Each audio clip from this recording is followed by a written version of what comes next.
आप देख रहे हैं डार्क फाइल्स। तो चलिए बढ़ते हैं आज की इस कहानी की ओर।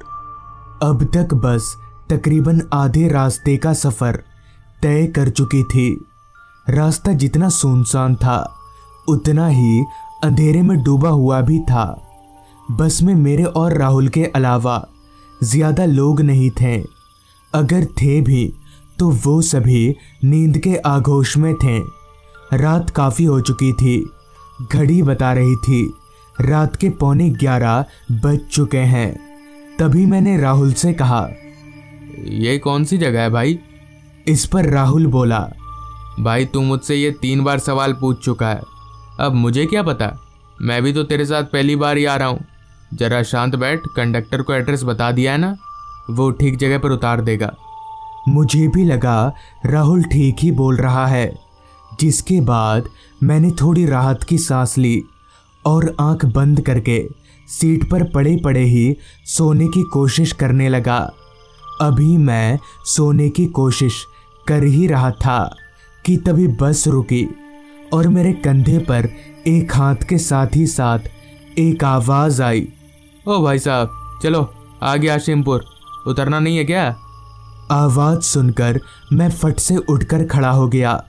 मेरे साथ ही साथ राहुल भी उठा और हम दोनों अपना सामान लेकर बस से नीचे उतरने लगे। मैंने सोचा एक बार कंडक्टर से ही पूछ लेता हूँ कि पटोलिया का जंगल किधर है, जिस पर मैंने कंडक्टर से कहा, भाई साहब आप बता सकते हैं ये पटोलिया का जंगल किधर पड़ेगा? इस पर कंडक्टर बोला, माफ़ करिएगा भाई साहब, मुझे नहीं पता, आप किसी और से पूछ लीजिएगा। कंडक्टर से ना में जवाब पाकर हम दोनों बस से नीचे उतर गए और हमारे उतरते ही बस भी वहां से निकल गई। उस काली अंधेरी रात में उस रास्ते पर हम दोनों के अलावा तीसरा कोई शख्स नजर नहीं आ रहा था। तभी राहुल बोला, यार यहाँ तो कोई दिख ही नहीं रहा, हम पटोलिया के जंगल तक कैसे पहुँचेंगे? इस पर मैंने बोला, अब आगे चलकर देखते हैं, यहाँ खड़े खड़े तो कुछ होगा नहीं, चल। इतना बोलकर हम लोग उसी रोड को पकड़कर आगे बढ़ने लगे, मगर उस सीधे रास्ते पर जहाँ तक मेरी नज़र जा रही थी सिर्फ खामोशी और अंधेरा ही नज़र आ रहा था। इतना खाली रास्ता हम दोनों, खासकर मैं, पहली बार देख रहा था, क्योंकि शहर में तो रात भर गाड़ियों के आने जाने का सिलसिला लगा रहता है, जिसकी वजह से ऐसा नज़ारा कभी भी देखने को नहीं मिलता। बहुत देर चलने के बाद भी जब हमें कोई आदमी नहीं मिला, तब हम लोग एक दिशा निर्देशक बोर्ड के उल्टी तरफ लदकर खड़े हो गए। हम बहुत थक चुके थे।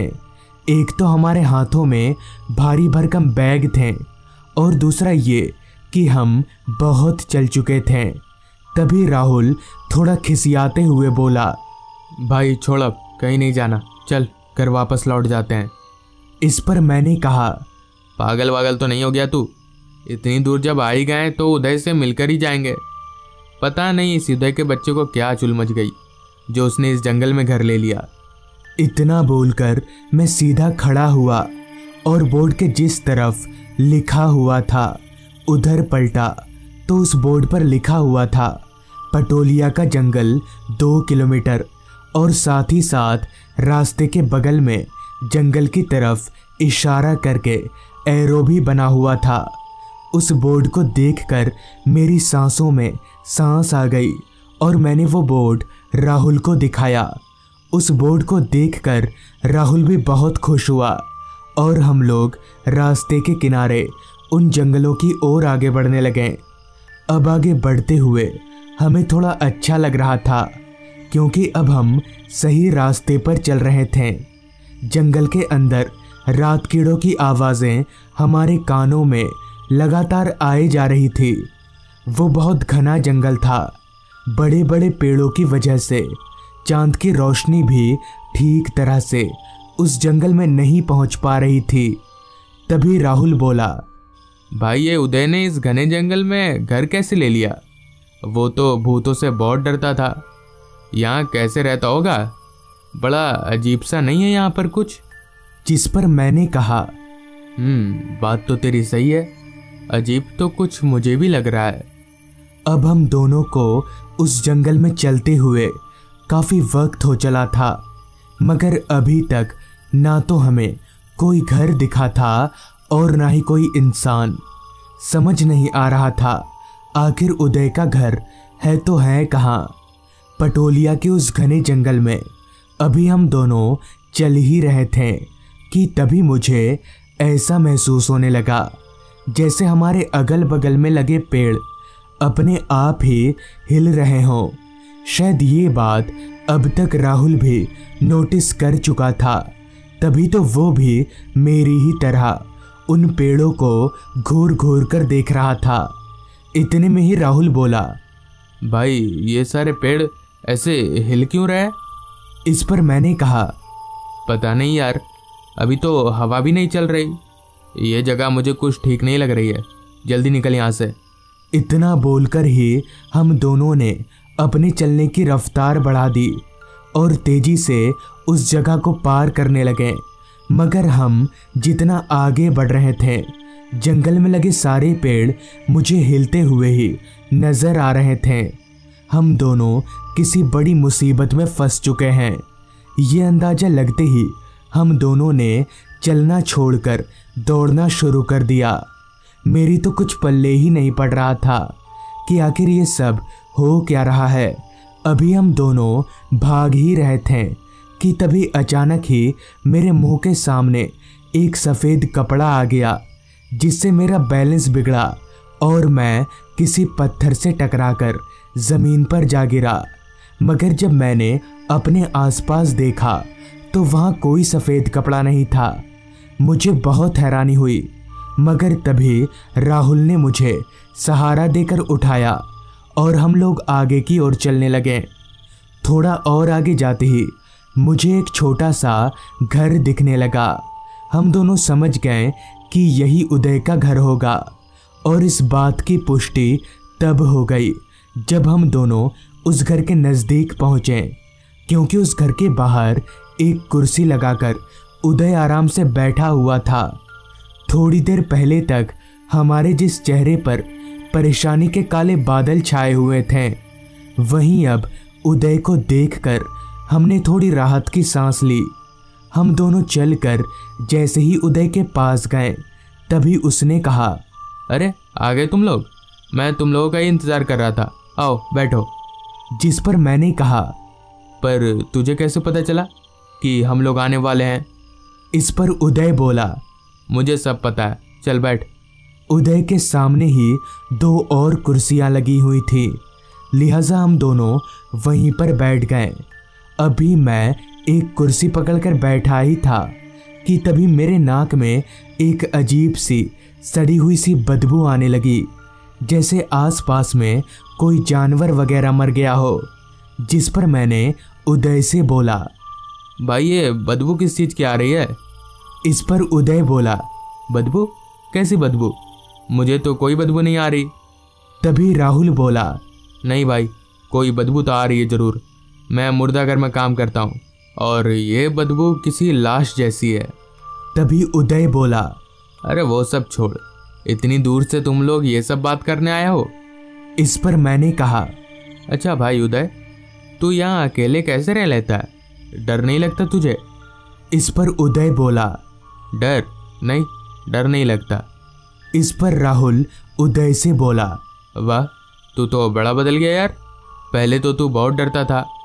इस पर उदय बोला, मैं नहीं डरता, पर मेरे इस घर में रहकर तुम लोग डर जाओगे, क्योंकि मेरे घर के उस तरफ एक कब्रिस्तान है जो मेरे घर की खिड़की से नज़र आता है। तुम लोग उस खिड़की के पास 5 मिनट भी नहीं बैठ पाओगे। उदय की सारी बात सुनकर मैंने कहा, तू हमें डरा रहा है?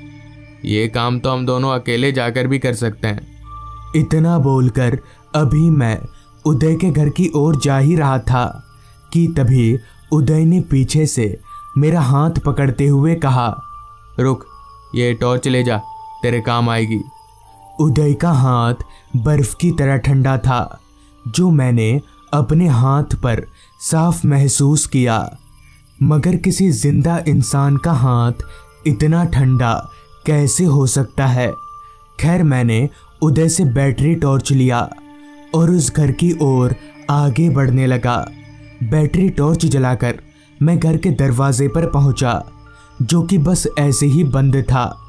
मैंने उस दरवाजे को खोला और अंदर दाखिल हुआ तो वो सड़ी हुई सी बदबू और तेज हो गई, जैसे वो बदबू इसी घर में से आ रही हो। खैर, अपना नाक दाबकर अभी मैं आगे चल ही रहा था कि तभी मेरे चेहरे से कोई चीज टकराई। मैंने जब टॉर्च की लाइट को सामने की तरफ किया तो मैं दंग रह गया, क्योंकि अभी अभी जो मेरे चेहरे से टकराया था वो कुछ और नहीं बल्कि एक इंसानी शरीर का पैर था। वो शरीर फांसी से लटक रहा था। मैंने जब अपनी टॉर्च की लाइट को उस लाश के ऊपर अच्छे से मारकर देखा तो मेरी चीख निकल गई, क्योंकि वो लाश किसी और की नहीं बल्कि मेरे दोस्त उदय की थी। मेरी चीख सुनकर राहुल भागकर मेरे पास आया। उस लाश को देखकर राहुल भी हक्का बक्का रह गया। उस लाश को देखकर अभी हम उस घर से निकलने के लिए पीछे मुड़े ही थे कि तभी अचानक ही हमारे सामने उदय आ खड़ा हुआ। उदय को अपने सामने पाकर हमारे डर की कोई सीमा ना रही। हमें समझ नहीं आ रहा था कि अब क्या करना चाहिए, मगर तभी उदय बोला, मैं तुम दोनों को कुछ नहीं करूँगा, क्योंकि तुम लोग मेरे सच्चे दोस्त हो। जाओ, चले जाओ यहाँ से, ये जंगल ठीक नहीं है। इतना बोलकर उदय वहाँ से गायब हो गया और साथ ही उसकी लाश भी। फिर हम दोनों उस जंगल से बाहर निकल गए, मगर उदय की मौत कैसे हुई और उस रात वो सब क्या था, ये किसी को भी आज तक समझ नहीं आया। तो दोस्तों, ये थी आज की कहानी। अगर आपको ये कहानी अच्छी लगी हो तो चैनल को ज़रूर सब्सक्राइब कर लें। तो मैं आपका दोस्त आर्यन जल्द ही मिलूँगा आपसे ऐसी ही एक कहानी के साथ।